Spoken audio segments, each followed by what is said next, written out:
नमस्ते बच्चों, आज हम पढ़ेंगे हमारा पाठ जिसका नाम है पाठ 16 और इसका नाम है जन्म दिवस पर पेड़ लगाओ। जन्म दिवस क्या होता है? जन्मदिन, अर्थात इसका मतलब है बर्थडे। बर्थडे पर क्या लगाना चाहिए? पेड़ लगाना चाहिए। क्या लगाना चाहिए? ट्री लगाना चाहिए। इसी बारे में ये हमारी प्यारी सी एक कविता है।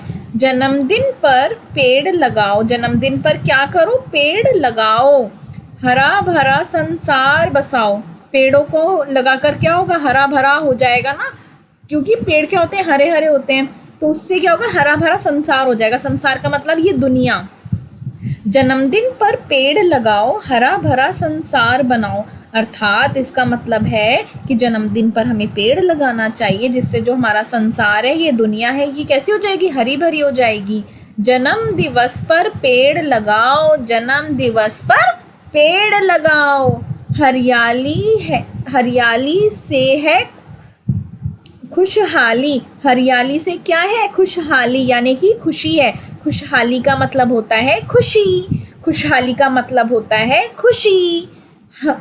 हरियाली, हरियाली मतलब जो हम पेड़ लगाते हैं उससे क्या होता है? खुशी होती है। जब हम पेड़ों को देखते हैं हमें कितना अच्छा लगता है। पेड़ों पर कितने सारे पंछी रहते हैं, तितलियां आती हैं, और कितना हमें पेड़ क्या है? हमारे लिए उपयोगी है। उसी से तो हम सांस ले पाते हैं। सुंदरता मन हरने वाली, मन हरने वाली होती है सुंदरता। जब हम पेड़ों को देखते हैं तो वो कितने सुंदर होते हैं, कितने प्यारे होते हैं, तो वो हम उसे देख के क्या होते हैं? खुश होते हैं ना। सुंदरता मन हरने वाली, उससे हमारा जो मन है वो क्या हो जाता है? उसमें मतलब हार जाता है, मतलब हम उसे देख के इतना खुश हो जाते हैं। किसको देख के? पेड़ों को देख के। पेड़ों और प्रकृति का नाता जैसे हो बच्चों की माता। प्रकृति यानी कि जो ये संसार है और ये जो पेड़ है, पेड़ और प्रकृति का जो नाता है, नाता मतलब रिश्ता, वो कैसा है? बच्चे का और माँ का। देखो, पेड़ क्या है? बच्चे हैं। प्रकृति क्या है? माता है। प्रकृति के अंदर बहुत सारी चीज़ें आती हैं। पेड़ आते हैं, पंछी आते हैं, हम लोग आते हैं, धरती आती है, आकाश आता है, सब कुछ क्या इसमें आता है? प्रकृति में। प्रकृति क्या है? नेचर। इन्वायरमेंट, इन्वायरमेंट क्या है? हमारा सब कुछ, आजू बाजू सब कुछ। उसके अंदर क्या है? पेड़ भी हैं। जो पेड़ है वो क्या है? बच्चे, बच्चों की माता।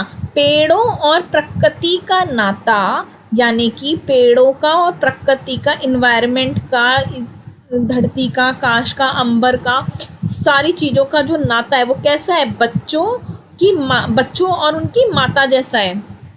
फूल और फल तुम पाओ, मतलब पाओ मतलब खाओ, ठीक है? पाओ मतलब जैसे खाते हैं या लेते हैं, ठीक है, या अपनाते हैं। फूल और फल तुम पाओ मतलब तुम्हें मिलेंगे। क्या मिलेगा? फूल और फल मिलेंगे। जन्म दिवस पर पेड़ लगाओ।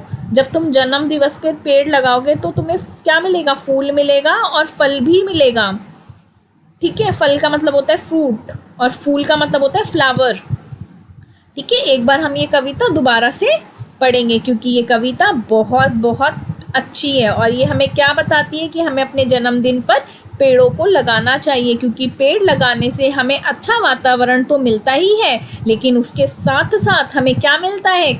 हमें फूल भी मिलते हैं और फल भी मिलते हैं। जन्मदिन पर पेड़ लगाओ, हरा भरा संसार बसाओ। जन्मदिन पर पेड़ लगाओ, हरियाली से है खुशहाली। हरियाली से है खुशहाली, यानी कि हरियाली से ही खुशी है। सुंदरता मन हरने वाली, और सुंदर सुंदर पेड़ से हम क्या हो जाते हैं? खुश हो जाते हैं। पेड़ों और प्रकृति का नाता जैसे हो बच्चों की माता। पेड़ों और प्रकृति का नाता बिल्कुल वैसा है जैसा बच्चों का और उनकी माता का है। फूल और फल तुम पाओ, फूल और फल तुम्हें मिलते हैं किससे? पेड़ से। जन्म दिवस पर पेड़ लगाओ। अब चलो बच्चों बातचीत कर लेते हैं, कुछ बातचीत। आप अपना जन्मदिन कब मनाते हैं? अपना डेट बताना है, जन्मदिन कब मनाते हैं। मैं तो अपना जन्मदिन 18 मार्च को मनाती हूँ, ठीक है? अगर याद रहेगा तो मुझे हैप्पी बर्थडे मैम बोल देना, ठीक है? अपना कमेंट कर देना, मैं आपको मैसेज में हैप्पी बर्थडे करूँगी, ठीक है? आप अपने जन्म दिवस पर क्या क्या करते हैं? मैं अपने जन्मदिन पर पेड़ ज़रूर लगाती हूँ। हाँ जी, मैं जब 15 साल की थी तब से ही मैं अपने जन्म दिवस पर क्या कर रही हूँ, पेड़ लगा रही हूँ। पहले मुझे पता नहीं था कि पेड़ लगाना होता है, मुझे किसी ने बताया नहीं था। फिर जैसे जैसे मैं बड़ी हुई तो मुझे पता चला कि हाँ, हम अपने जन्म दिवस पे पेड़ भी लगा सकते हैं। और आज जब मैं उन पेड़ों को देखती हूँ वो बहुत बड़े हो चुके हैं मेरी तरह, और मुझे उन्हें देख के बहुत खुशी होती है। आपको भी क्या करना चाहिए, या तो किसी ज़रूरतमंद की मदद करनी चाहिए, नहीं तो एक पेड़ लगा के हमें पूरी प्रकृति की मदद करनी चाहिए। कविता में जन्मदिन पर क्या क्या करने के लिए कहा गया है, क्या क्या करने के लिए कहा गया है कविता के अंदर, यानी कि इस कविता के अंदर क्या क्या बोला गया है, हमें क्या करना चाहिए जन्मदिन के अंदर, ये आप मुझे बताएंगे। ठीक है, कि मैम हमें जन्मदिन के दिन पर हमें पेड़ लगाना चाहिए। क्या होता है अगर कभी आपने जन्मदिन पर पेड़ लगाते, क्या होता अगर आप सभी अपने जन्मदिन पर पेड़ लगाते, तो कितना बड़ा संसार जो हमारा है, वो कितने सारे लोग हैं और वो अपने उनका बर्थडे हर साल आ रहा है, तो कितने सारे बच्चों का मतलब कितने सारे पेड़ लग जाते हैं ना, और से हमारा जो वातावरण है वो कितना स्वच्छ हो जाता। सभी जन्मदिन पर स्वच्छता के कार्य करते यानी कि कुछ अच्छा काम करते, प्रकृति को सुधारते, सफाई वगैरह करते, गंदगी ना करते, है ना। हम क्या करते हैं, बर्थडे मनाते हैं और बर्थडे का जो वो केक का वो जो होता है ना लकड़ी का, वो भी हम फेंक देते हैं। ये नहीं कभी उस पर ड्राइंग कर लें, आप बच्चा उस पर ड्राइंग करके देखना कभी कार्डबोर्ड पे, बहुत अच्छा लगता है। ठीक है, कुछ भी वेस्ट नहीं करना चाहिए, ना कि हमें चिप्स टॉफ़ी खा के उसका रैपर करके हमारी पृथ्वी को गंदा करना चाहिए। इसी के साथ हमारा जो ये पाठ है, पाठ 16, जिसका नाम था जन्म दिवस पर पेड़ लगाओ, वह कविता समाप्त होती है। और इसी के साथ मैं आपको बोलूँगी बाय बाय बच्चों, बाय बाय। और पेड़ हमेशा लगाइए आप अपने जन्मदिन पर।